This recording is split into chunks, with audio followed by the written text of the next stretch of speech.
Welcome to this segment on TCA Certified Educator GCT Prep.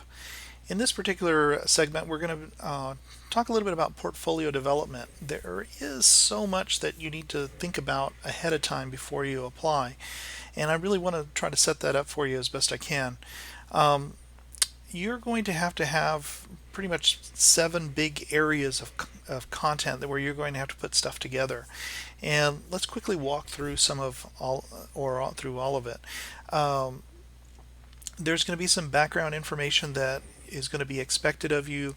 You'll be expected to sort of identify yourself as an educator in a school or nonprofit organization, and you'll be expected to share your G Suite education domain name. So if your school district is called Ardent ISD, then that's what you have to include, and your job title. Uh, they'll probably also want to know your address and things like that. Uh, the next big area that you'll have to share is your professional experience. You have to really discuss what professional learning opportunities have you made available for others. What training have you done? Include also any professional experience. If you have a bachelor's degree or a master's degree, any additional degrees, any teaching and coaching experience, all of that's also going to be a part and expected. If you've just gotten certified in student-centered coaching, then you want to mention that certificate and maybe share some of that. You'll also be expected to submit your 5 most recent Google specific trainings. So if you haven't facilitated any trainings, that's really an expectation for you. And I would look for every opportunity that I could to either offer webinars or co-present with other people in your district that maybe have more experience facilitating Google trainings. Unless you're the one person in the district that does that. In that case, you're pretty lucky because you'll be able to schedule all of that and get it going. The third part that's important is your GCT application preparation. And this is really brief, but they want to know how'd you get referred to the program, whether you've attended Google hosted GCT preparation workshops, etc. The GCT training commitment is really your commitment. How does you're answering for them the question, how does your current work enable you to meet or exceed the expectation of 12 Google focused training sessions throughout the year? Now, for those folks that work at the district level and they provide professional development every day to somebody, this is not going to be that big of a deal.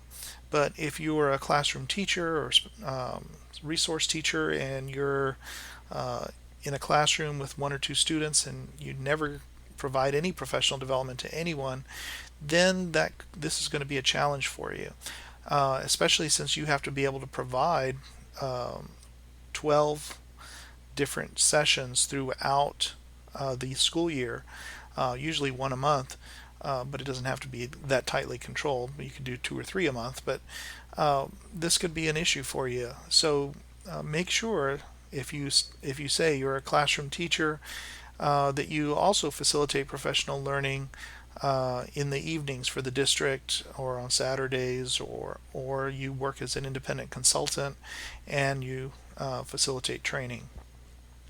If you need opportunities to facilitate learning, signing up to present at any of the TCA conventions and conferences, whether those are face-to-face or virtual, the Lunch and Learn webinars, those are great opportunities for you to reach out and reach a lot of people.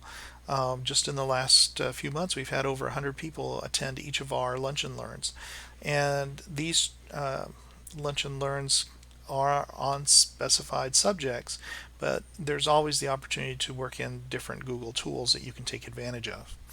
Now, there are some required documents that you're going to want to organize and put in place, and these documents simply verify that you've met the prerequisites, that you've gotten Google certified at level 1 and level 2, and that you've completed a trainer skills assessment, which if you've gone through the modules in this course, hopefully you've been well prepared, and you've taken the time to study the Google Admin Console. You'll be ready to go. It also deals with adult learning and things like that. Um, there are other documents that you can submit, like your teaching certificate, any degrees, maybe a digital copy of your diploma. All of that is wonderful and helps, so definitely include it. I think one of the two huge components, as part of the application, in addition to the trainer assessment, is really the Google Tools case study, which we cover in this module. And this really involves you responding to a variety of questions and providing evidence of those responses.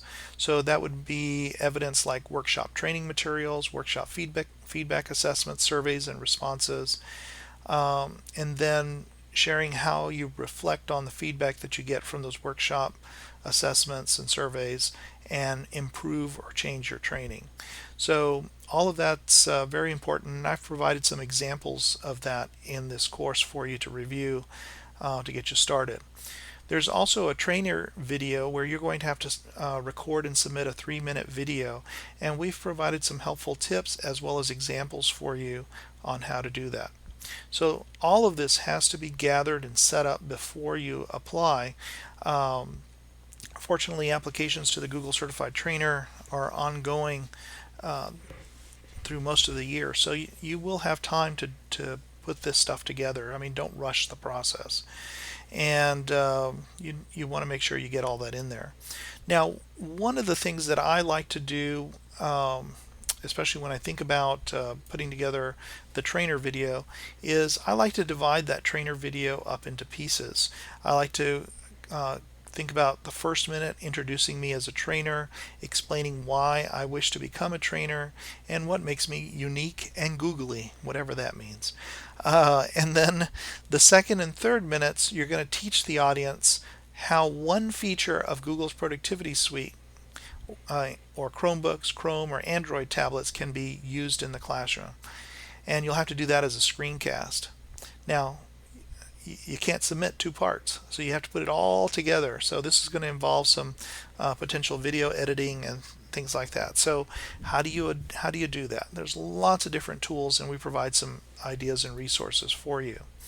Now, the do-it-yourself lab at the bottom of this page suggests that you actually create a Google Drive folder, maybe the GCT Portfolio, for you, and then you put any workshop materials that you've created, maybe your Google site, hyperdocs, slide decks, your Google Slides, all of that for your case study. Put it in there, and for your GCT training commitment, get a letter of support from an administrator or supervisor that will sort of help you, that will prove or show that you have the support from your administration to get that.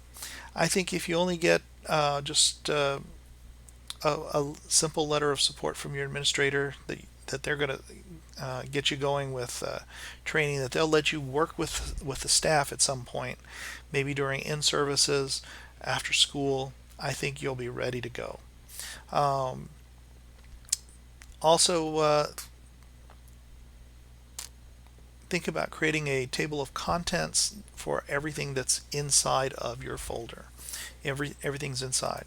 Now, I don't have a GCT folder that's ready to go, but just to give you an idea, you can come in here and create your folder. I think I suggested calling it GCT Portfolio for your name, and I would drop all of my content in here and make it very easy for people to access. I wouldn't put anything in here that I'd be worried would end up on the internet, but I would get a shareable link. And one of the things that I really want to encourage you to do is to come in and make it available for anyone with the link. This is something that really hangs people up in their applications, because they create materials and resources, but they don't share them to anyone with the link. And that could be a problem, because when the Google reviewers come in to look at it, they won't be able to see anything. They'll be blocked. So definitely check those things out and go through the capacity matrix for this section and think about it, reflect on it, and have all this ready to go before you even open up the application process on the Google website.